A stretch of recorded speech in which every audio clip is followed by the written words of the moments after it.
You know the exact moment it happened. It was not loud. It was not dramatic. It was simply the quiet realization that you had nothing left to give.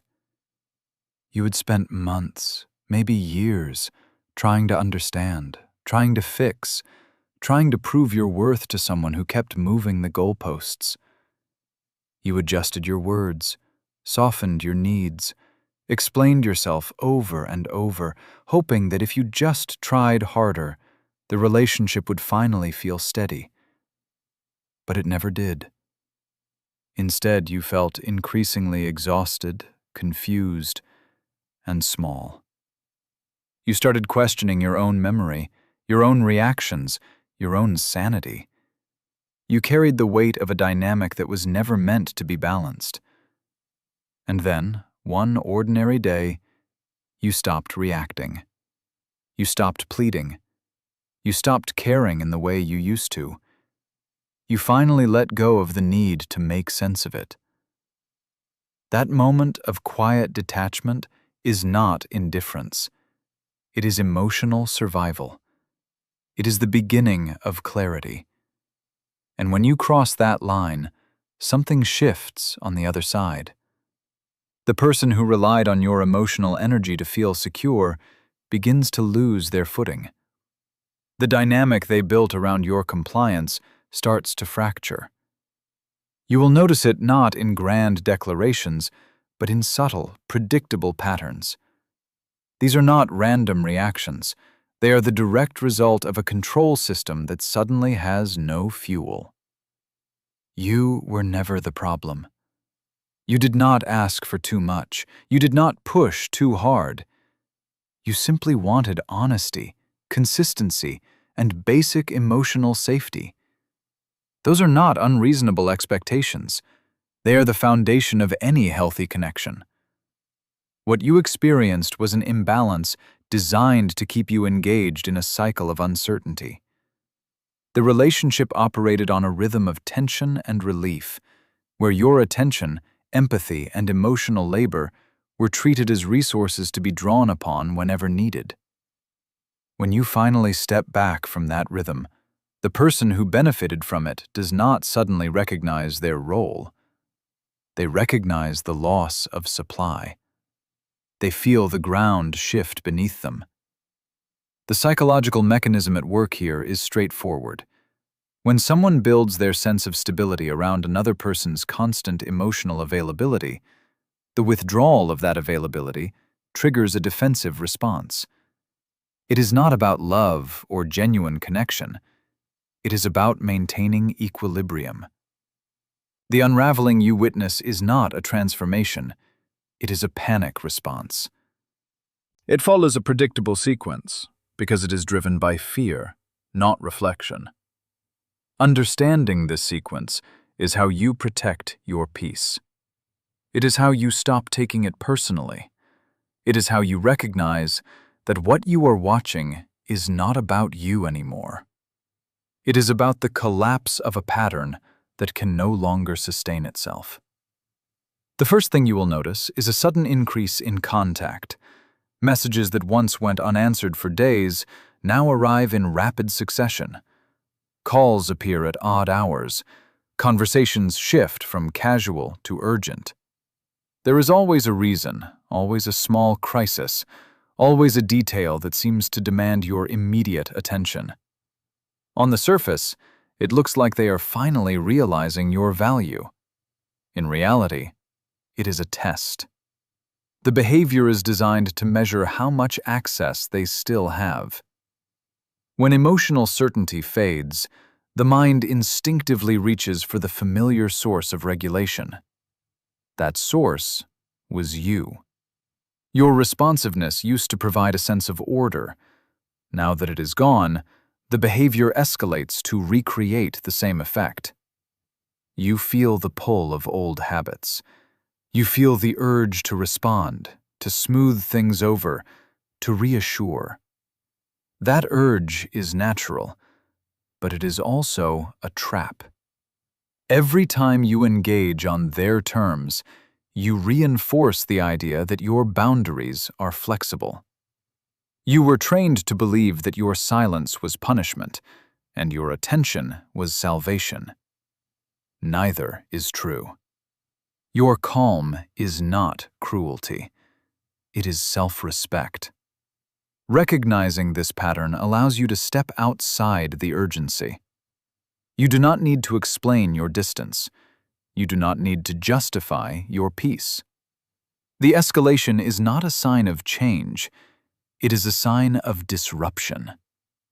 When you stop feeding the cycle, the noise increases because the system is trying to reboot itself. You do not have to participate in the reboot.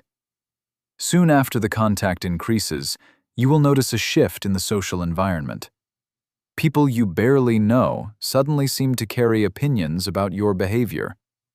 Old acquaintances reach out with carefully worded concerns. Mutual friends share fragments of conversations that feel strangely familiar. The narrative around you begins to shift without your participation. This is not coincidence. It is a structured attempt to reframe reality. When direct influence no longer works, the mind looks for indirect routes to regain control. Bringing others into the dynamic serves two purposes. It creates a sense of social pressure, making you question whether you are truly in the right.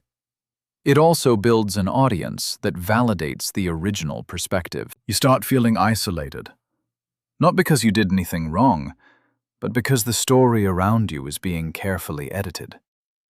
The psychological driver here is image preservation. When internal regulation fails, external validation becomes essential.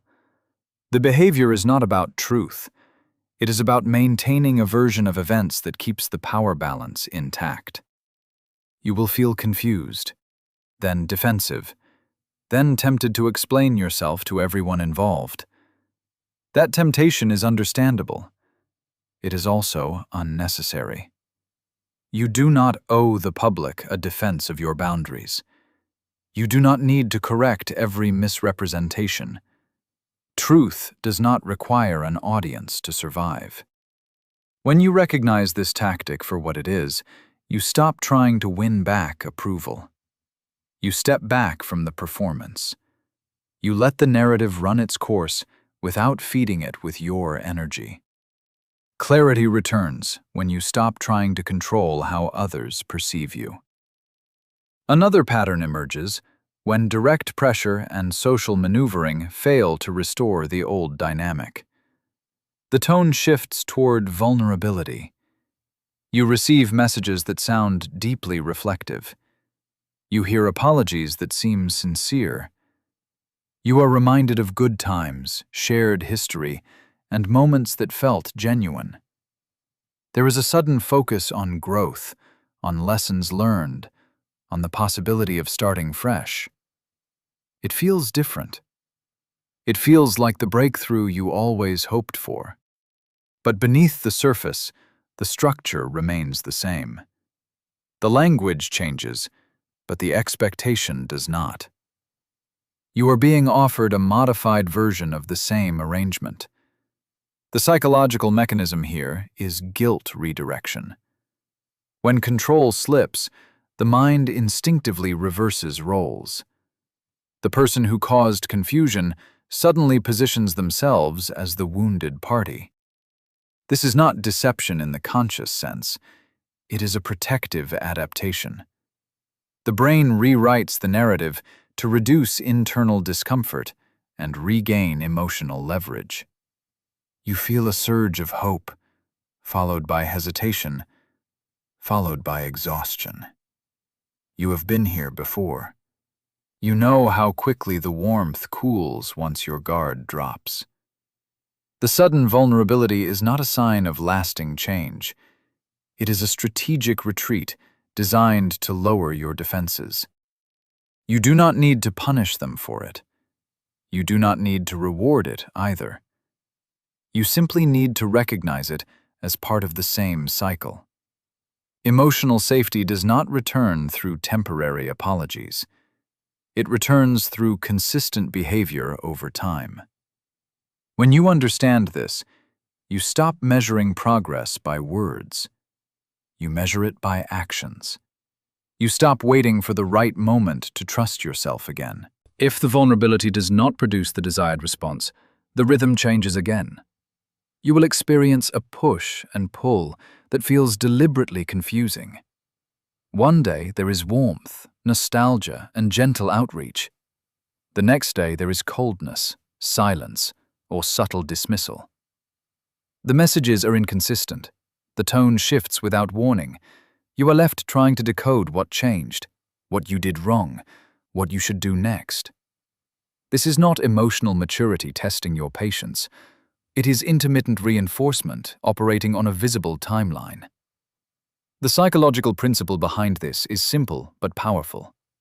Unpredictable rewards create stronger attachment than consistent ones. The brain learns to chase the uncertainty, believing that the next interaction will finally bring stability. You feel anxious, then relieved, then anxious again. Your nervous system stays engaged because the pattern mimics hope. But hope without consistency is just another form of exhaustion. This behavior is not about keeping you close out of love. It is about keeping you close out of habit. When you stop caring in the old way, the mind attempts to recreate the old addiction. It alternates between giving and withholding to see which lever still works. You do not need to analyze every shift. You do not need to match their energy. You simply need to recognize the rhythm. When you see the pattern clearly, the emotional hook loses its grip. You stop waiting for the next shift to confirm your worth.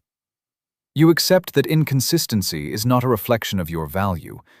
It is a reflection of their internal instability. You step back from the roller coaster. You choose stillness over suspense. When none of these approaches restore the previous balance, the final pattern emerges. There is a sudden display of moving on. You hear about new plans, new connections, a sudden burst of independence.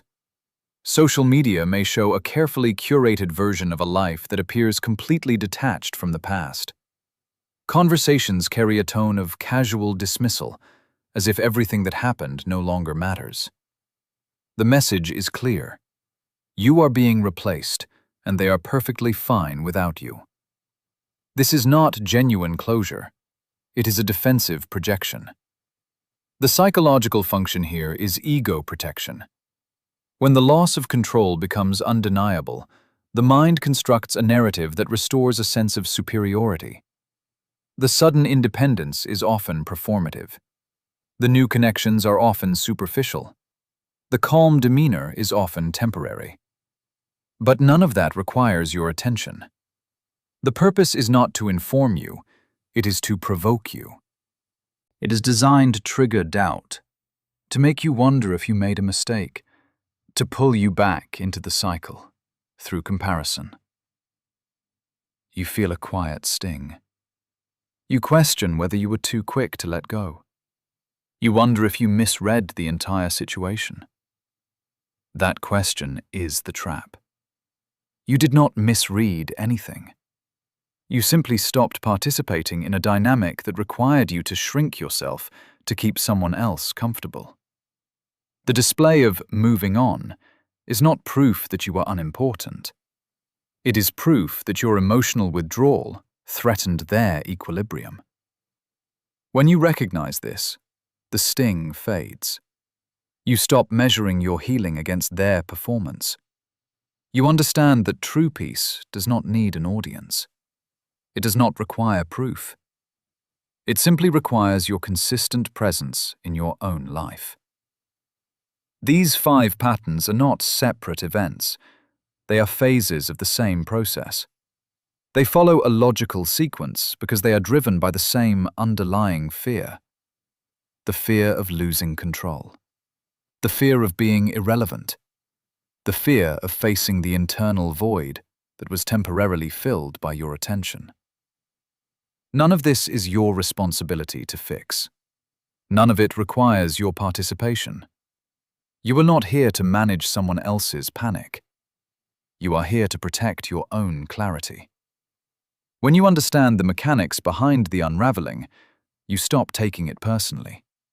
You stop analyzing every message, every silence, every sudden shift.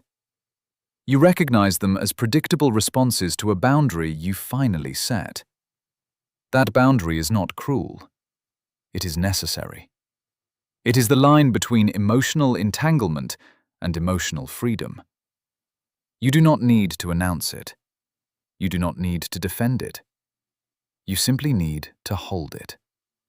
Consistency is your anchor. Calm detachment is your shield. Self-respect is your compass. When the noise rises, you do not match it. When the narratives shift, you do not chase them. When the vulnerability appears, you do not abandon your standards.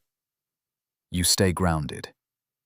You let the patterns run their course without feeding them. This is how you break the cycle. This is how you reclaim your mental space. This is how you move from confusion to clarity. Awareness is not a single moment. It is a daily practice. It is the quiet decision to trust your perception again. It is the refusal to let someone else's instability dictate your emotional state. It is the understanding that you do not need to understand every motive to protect your peace. You only need to recognize what is no longer serving you and step away from it. You will have days where the old habits feel strong. You will have moments where doubt creeps in. That is normal. Healing is not linear. It is a gradual realignment. You are learning to prioritize your own nervous system over someone else's need for validation. You are learning that silence is not punishment. It is preservation. You are learning that walking away is not failure. It is self-honoring. The more you practice calm detachment, the less power the old patterns hold. You stop waiting for apologies that will never change behavior. You stop hoping for consistency from someone who has shown you their rhythm. You stop confusing intensity with intimacy. You begin to build a life that does not require emotional negotiation to feel secure. That life is quieter. It is steadier. It is entirely yours. Boundaries are not walls. They are clear indicators of what you will and will not accept. They are communicated through action, not explanation. You do not need to debate your limits with someone who has repeatedly shown they will test them. You simply enforce them. You respond when it aligns with your peace. You step back when it threatens your stability. You do not justify your choices to people who benefit from your compliance. You let your actions speak. Consistency teaches others how to treat you. It also teaches you how to treat yourself. Every time you honor your boundary, you reinforce your self-respect. Every time you refuse to engage in circular conversations, you protect your mental energy. Every time you choose stillness over reactivity, you rebuild your trust in yourself. This is not about becoming cold. It is about becoming clear. You can care without compromising your well-being. You can acknowledge the past without returning to it. You can wish someone well without staying entangled in their chaos. That balance is the foundation of emotional independence. The path forward is simple, even when it feels difficult. You focus on what is real. You focus on what is consistent. You focus on what brings you peace instead of what keeps you guessing. You rebuild your routine around your own values, not around someone else's expectations. You reconnect with parts of yourself that were sidelined to keep the relationship stable. You allow your nervous system to reset. You let your mind stop rehearsing old conversations. You stop trying to predict the next move. You stop trying to fix what was never yours to carry. You simply move. Slowly, steadily, with intention. The unraveling you witnessed was never about your worth. It was about the collapse of a system that depended on your emotional labor.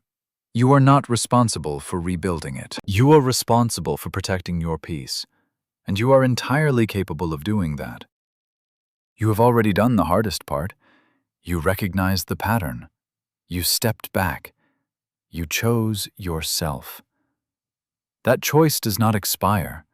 It grows stronger with every quiet day you reclaim. You do not need dramatic closure to move forward. You only need the steady certainty that you will no longer abandon yourself for the sake of keeping someone else comfortable. That certainty is enough. It has always been enough. You are no longer waiting for permission to be at peace. You are already there. You just have to keep showing up for yourself.